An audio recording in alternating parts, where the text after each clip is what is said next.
The coffee had gone cold again. Selene Adler didn't notice until she'd already taken a sip, standing at the window of her clinic's back office, watching the October rain turn the Miami street below into something that looked like a painting someone had given up on. Gray water, gray sky, the occasional red smear of a brake light. She set the mug back on the desk and pressed her fingers against the glass until they ached from the cold. In the waiting room, she could hear her last patient of the day checking out with the front desk. 8-year-old with an ear infection. The third case this week.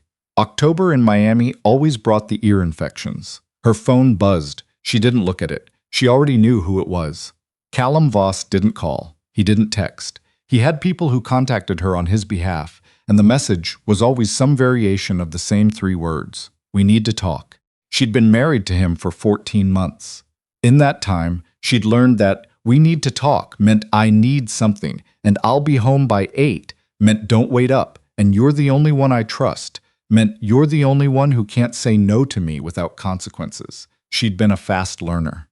The thing about Callum Voss was that he didn't look like what he was. He looked like a man who donated to children's hospitals and coached Little League on weekends and remembered the names of waitstaff at every restaurant in the city. He had the kind of face that made people feel safe, square jaw, warm eyes the color of expensive whiskey, a smile that arrived slowly and felt like being chosen. Selene had felt chosen once. That was the part she still couldn't forgive herself for. Her daughter was waiting at her mother's house 2 miles away.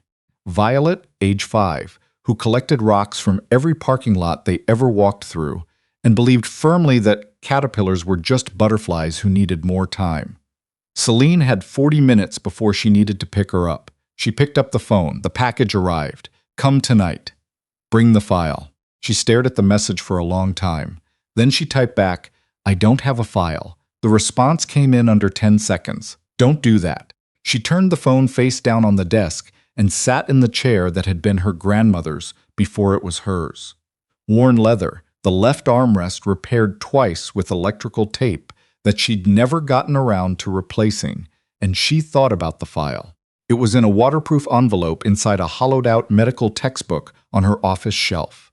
Gray's Anatomy, 2nd edition. The irony had not been lost on her father when he'd given it to her the month before he died. Keep this somewhere no one would think to look, he'd said. Somewhere that only makes sense to you. A clinic full of medical textbooks. Hiding something in a medical textbook. It had made her laugh. The last time she'd really laughed in front of him. He'd died 6 weeks later. Cardiac event, the death certificate said. Selene had stood in the ME's office in her white coat, read those 2 words on the official paperwork, and understood that cardiac event was doing a lot of work as a phrase. Her father had been healthy. Her father had been careful. Her father had been documenting, for 11 years, every transaction, every offshore account, every charitable donation that wasn't charitable, and every city contract that had been bought instead of earned, connected to the Voss family and the network of people who moved money and power through Miami like water through a system of pipes nobody was supposed to know existed. She'd married his killer's son 8 months after he died. She hadn't known then. She'd met Callum at a fundraiser. Of course she had. That was where men like him collected people, and he'd been warm and attentive and asked about her work like he actually wanted to understand it. He'd met Violet and gotten down on one knee to look at the rock she was carrying that day, a piece of gray gravel from the parking garage, and asked seriously what kind of stone she thought it was. Violet had told him it was probably a moon rock. He'd said that made perfect sense. Selene had fallen in love with a man who could be gentle with her daughter in a parking garage. She understood that now as a strategy instead of a quality. But in the moment, watching them together, she'd felt the particular grief of a woman who'd been raising a child alone for 4 years and believed, just for a second, that she didn't have to anymore. The marriage was 3 months old when she found the first document. It was an accident. She'd been looking for a pen in Callum's home office. She'd run out. She needed to sign something for school, and the drawer she opened contained a folder labeled with her father's name. Her father, who had died of a cardiac event.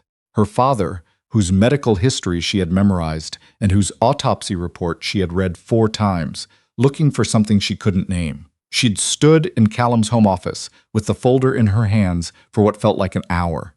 She'd put it back exactly as she'd found it. She'd walked to Violet's bedroom, sat on the floor next to her daughter's bed while the child slept, and stayed there until morning. Then she'd made breakfast. She'd kissed Callum goodbye. She'd driven to work, pulled Grey's Anatomy off the shelf, and started reading her father's files from the beginning. That had been 8 months ago.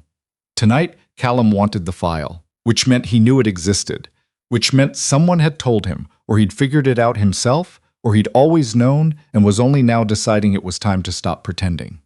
Selene stood up. She put on her coat. She walked to the shelf, looked at the textbook for a long moment, and left it there. She picked up Violet first. Her daughter was in the kitchen at her grandmother's house, sitting on the counter in her school uniform, with flour on her shirt, demonstrating something to her grandmother with her hands that appeared to involve a butterfly landing on something and then exploding. The kind of story 5-year-olds told when they were very serious about a topic. Mama Violet held up both hands. There was also flour on her left cheek. Grandma said butterflies can't explode, but I think she's wrong. Butterflies definitely can't explode, baby. What if they ate too much? That's not how butterflies work. Violet considered this with the gravity of someone reevaluating a core belief. Okay, she said finally. But what if? Selene's mother met her eyes over Violet's head. You look terrible, her mother's expression said, because her mother had never learned to say things indirectly. I need you to keep her tonight, Selene said. Done. No questions. Her mother had stopped asking questions about Callum 9 months ago, after one dinner where she'd watched him correct the way Selene held her wine glass and seen something in Selene's face go very still. Go. Be careful. I'm always careful. I know. I'm saying be careful. Selene kissed Violet's flower-covered cheek and drove to the house she still technically shared with her husband, though she slept there less and less and had been moving small things. The photo of her father, Violet's extra inhaler, the box of documents she'd been slowly compiling, to her mother's house in increments so small she hoped they went unnoticed. Callum was in the living room when she arrived. He was wearing the expression he wore when he was trying to seem calm, which she'd learned to distinguish from his actual calm. The difference was in his jaw. Actual calm, his face was loose. Performed calm, his jaw was doing work. His jaw was doing work. I was starting to think you weren't coming, he said. I picked up Violet. Right. He didn't look at her. He was looking at the window. Where is she? My mother's. Something shifted in his face. She couldn't read it fast enough to name it. Selene. He turned toward her, and she watched him decide what version of himself to be right now. She'd watched him make that calculation before. It was like watching someone select a tool. I know about the file. I know you have it, I know what's in it, and I know you've been talking to someone. She kept her face still. I don't know what you're talking about. Dominic Walsh, federal prosecutor. You've met with him 3 times in the past 2 months. She had. She'd met him in a parking garage downtown, twice, and once in the back of a coffee shop 40 minutes outside the city. She'd been careful. She'd checked for tails. She'd borrowed her receptionist's car for the 3rd meeting. She had not been careful enough. You had me followed, she said. I had you protected. His voice had the quality she'd come to recognize as the last stage before something broke. Smooth, almost gentle, the way a surface looked right before it cracked. You have to understand, Selene. Whatever your father told you, whatever he wrote down, he didn't understand the full picture. He was looking at pieces and making conclusions that weren't. He's dead, Callum. The words sat between them. Yes, he said finally. He is cardiac event, she said. That's what the certificate says. He didn't answer. How old was your father when he died, she asked. Yours. Because mine was 54 and ran a half marathon 6 months before Selene. He took one step toward her. Give me the file. Walk away from Walsh. We can fix this. We can fix us. Violet needs. Don't. The word came out very quiet. Don't put her name in this. She needs her family together. She needs stability. She needs a mother who didn't look the other way. Selene took a breath. She needs to grow up knowing that when someone takes something from you, you don't just let them keep it. Callum's jaw tightened. What exactly do you think you're going to accomplish? I think my father spent 11 years documenting something that destroyed him. And I think he gave it to me because he needed someone to finish what he started. He gave it to you because he was a man who didn't understand how the world actually worked. No, she said. He gave it to me because he knew I did. She walked toward the door. She didn't know if he would stop her. She didn't know what stopping her would look like for a man like him in a house that had cameras and a housekeeper who came Tuesdays and Fridays and neighbors who had known him for 12 years. He didn't stop her. She drove 3 blocks and pulled over and sat in the car for 4 minutes, hands on the wheel, breathing. Then she called Dominic Walsh. He knows, she said when he answered. A pause. How much? Enough. He named you. He knows about the meetings. Are you safe? She thought about that. Safe was a word that required a fixed point, something you were safe in or safe from, and she wasn't sure she'd had a fixed point in 8 months. I don't know yet. I need to move the file tonight. I'll send someone. I'll bring it myself. Selene, I know where it is. You don't. And I need to do this part myself. She started the car. I'll call you when I have it. The clinic was 20 minutes away. She drove it in 14, parked in the alley, out back like she did when she was running late, used her key card for the side entrance. The building was empty. The lights were on motion sensors, and they clicked on ahead of her as she walked, a procession of fluorescents down the hallway she'd walked 10,000 times. She was reaching for Grey's Anatomy when she heard the door. Not the front door, the back, the one she'd come in through, the one that locked automatically, the one that required a key card. She had the textbook in her hands. She had the envelope inside it. She stood very still in her office and thought about the distance between herself and the window, and whether the window opened far enough and how far down the alley dropped. The footsteps stopped outside her door. Then a voice, not Callum's. Dr. Adler, my name is Reeves. I work for your husband. He asked me to collect something for him. She said nothing. I know you're in there. The motion sensors are networked. She looked at the envelope in her hands. 11 years of her father's work. Account numbers and transaction records and names. So many names, politicians and developers and judges and men who'd built the skyline of this city on foundations that belonged to no one honest. Dr. Adler. This doesn't have to be complicated. She thought about Violet, sitting on her grandmother's kitchen counter with flour on her cheek, insisting firmly on the possibility of exploding butterflies. She thought about her father on the phone the month before he died, sounding tired in a way that had frightened her, but that she told herself was stress. She opened the window. It was a 12-foot drop to the alley. She'd done worse on a trail run in the Everglades 2 years ago. She landed badly, twisted her left ankle on the wet pavement, bit down on the sound that wanted to come out of her throat and ran. She made it 4 blocks before a car pulled alongside her. Not Callum's car. She'd never seen this one, black, no plates she could read in the rain, and it slowed to her pace, and the window came down and the man driving looked at her the way you looked at someone who was about to do something irreversible. Dr. Adler. He had a voice like something underwater, low, careful. Get in. I don't know you, no.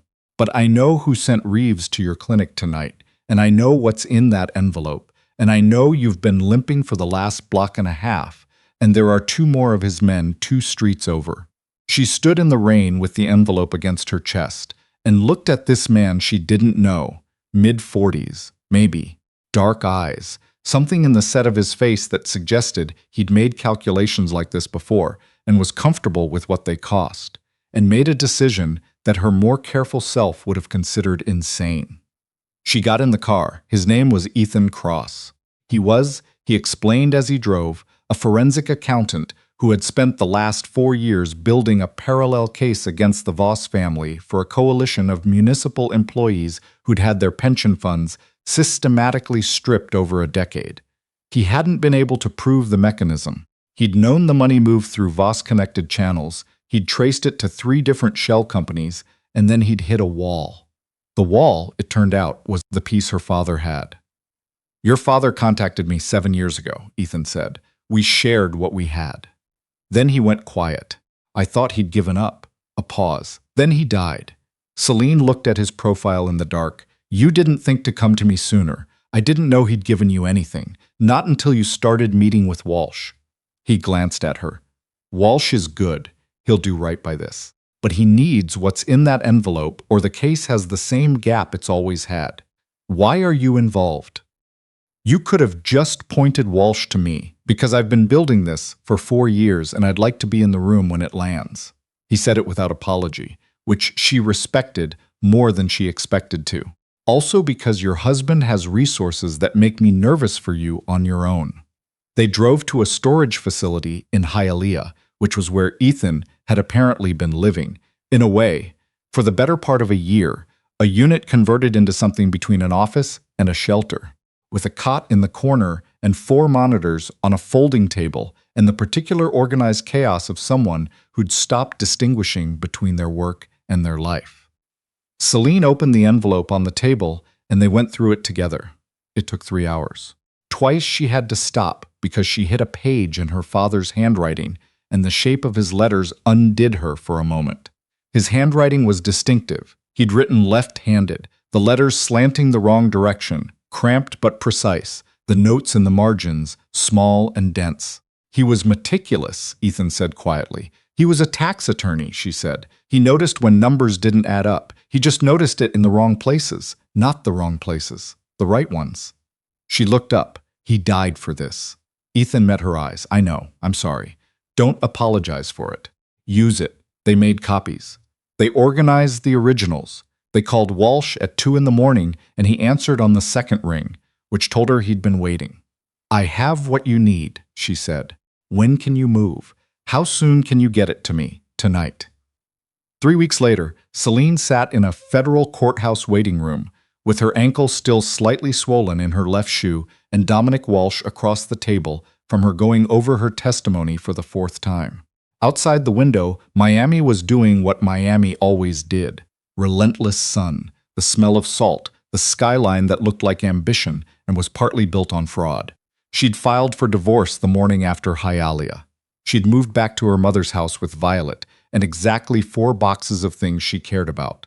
She'd gone back to work 3 days later because her patients had ear infections, and the work didn't care about her personal situation, and she needed something that didn't care about her personal situation. Callum had called twice. His lawyer had called 8 times. She'd stopped answering both.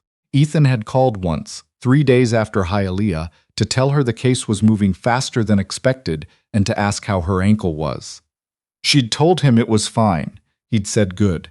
They'd been quiet on the phone for a moment that went a beat longer than necessary. She didn't know what to do with that. She filed it under later. The grand jury met. The indictments were sealed, then unsealed. The names were what her father had always said they were. People whose names she recognized from street corners and hospital wings and the front of the Performing Arts Center downtown. People who had accepted his invitation to a fundraiser, who had shaken his hand, who had smiled at Selene at Christmas parties before she understood what their smiles were built on. Callum was indicted on 11 counts. She heard from his lawyer that he planned to fight all of them. She heard from Walsh that the evidence made fighting inadvisable. She didn't hear from Callum directly. That part was over. The morning the news broke, Selene was at the clinic early, before her first patient, drinking coffee that was hot for once. Violet had started a new habit of leaving small rocks on her breakfast plate, gifts, apparently, selected the afternoon before. Because you look like you need a good rock, Mama. That morning's rock was smooth and pale green, the kind you found at the bottom of streams. She kept it in her coat pocket all day. Ethan came to the clinic 3 weeks after the indictments. He didn't have an appointment. He came in through the front door like a regular person and told her receptionist he was a friend. Her receptionist, who had excellent instincts and had been watching Selene's life with the focused attention of someone who loved her and worried constantly, looked him over for approximately 5 seconds and then came to find Selene with an expression that said, I have opinions about this, but I'll keep them to myself for now. He was standing in the waiting room, looking at the children's drawings taped to the wall, patients who'd made them during long waits, bright crayon houses and stick figures, and one extremely detailed drawing of a horse that a 9-year-old named Marcus had worked on for an entire appointment. "I didn't know what you'd look like," he said when she walked out. "You've met me," she said. "I've met you under duress, in the rain, at 2 in the morning." He looked at her. "This is different." She studied him in the light of her waiting room. The lines around his eyes, the careful way he stood, the quality of stillness about him that she'd noticed in the car that night and understood now was not coldness but precision. A man who'd learned to move carefully through things that could break. "I'm not ready," she said. "I know, my divorce isn't final. My daughter is still getting used to the fact that her stepfather is on the news. I'm still sleeping badly, and I have a court date in 6 weeks, and I know," he said again. "I'm not here about that. I'm here because I wanted to see if you were okay." She looked at him for a long moment. "Come back in 6 months," she said. Something in his face shifted. Not a smile exactly, more like a door that had been closed deciding it didn't need to be. "Okay," he said. He left. She stood in her waiting room and watched him go and felt, for the first time in longer than she could calculate, something that was not grief or anger or the particular exhaustion of carrying things alone. Something smaller, quieter, not yet nameable. Her first patient of the day arrived. 4 years old, ear infection, accompanied by a father who looked like he hadn't slept, and a stuffed rabbit who'd also apparently been suffering symptoms. Selene crouched down to the child's level and asked the rabbit's name, and was told very seriously that it was Dr. Rabbit. "Does Dr. Rabbit have insurance?" she asked. The child considered this. "She takes rocks." Selene laughed, real and unguarded, the kind that came up from somewhere she'd thought was closed. "Then she's covered," she said. 6 months later, she met Ethan for coffee. A place near the clinic, small, nothing to recommend it except that the coffee was good and the tables were far enough apart that you could have a conversation without performing it for strangers. He was already there when she arrived, sitting with both hands around a mug, looking out the window at the street the way she'd caught herself looking out windows for most of the past year. Like there might be something worth seeing if you looked long enough. "You came," he said. "I said I would." They talked for 2 hours. About her father, who had been a careful, stubborn, principled man who'd spent his whole life noticing what other people missed and who had, Selene was slowly understanding, trusted her with the most important thing he'd ever done because he believed she was capable of finishing it. About Violet, who had pivoted from exploding butterflies to an extremely serious interest in cloud formations and had informed Selene last week that cumulus clouds were the normal kind and cirrus were the fancy ones. About the work, her work, his work, the strange shape of what came after you'd spent years building toward something, and then the something was finished and you had to figure out what you did with your hands. "I don't know what to do when I'm not fighting," she said. "Neither do I." He turned his coffee cup around once. "I've been trying to figure out what kind of person I am when there's nothing to track down. What have you found so far?" "I make terrible eggs," he said. "I take very long walks. I've been thinking about getting a dog. A dog is a good idea." "You think so?" "I think so." She wrapped both hands around her mug. "I've been thinking about what my father wanted for me. Not the case, what he wanted for me. And I think he wanted me to be safe more than anything. But I've been thinking that maybe safe and real aren't the same thing." Ethan looked at her across the table. "No, I don't think they are. I did something terrifying this year. Multiple terrifying things, honestly." She said it matter-of-factly, "And I survived all of them. And I think I'd rather live like that, choosing things that scare me than the version of safe that I had before, which was really just being comfortable inside something I didn't fully understand. Is that what this is?" he asked. "Choosing something that scares you?" She met his eyes. "A little." He smiled. Slow, the way things were slow when they were genuine rather than performed. "I'll take it." Outside, Miami was bright and salt-smelling and loud and ongoing. Violet was at school, probably naming clouds. Her father's files were in the hands of a federal court. The work was done, or as done as that kind of work ever got. And Selene Adler, who had learned to read violence before she learned what she was looking at, who had finished what her father started, who had jumped out of a window into the rain with 11 years of evidence pressed against her chest, was sitting in a coffee shop with her hands around a warm mug, looking at a man who made terrible eggs and took long walks, and finding, to her considerable surprise, that she was not afraid. She was, possibly, something closer to beginning.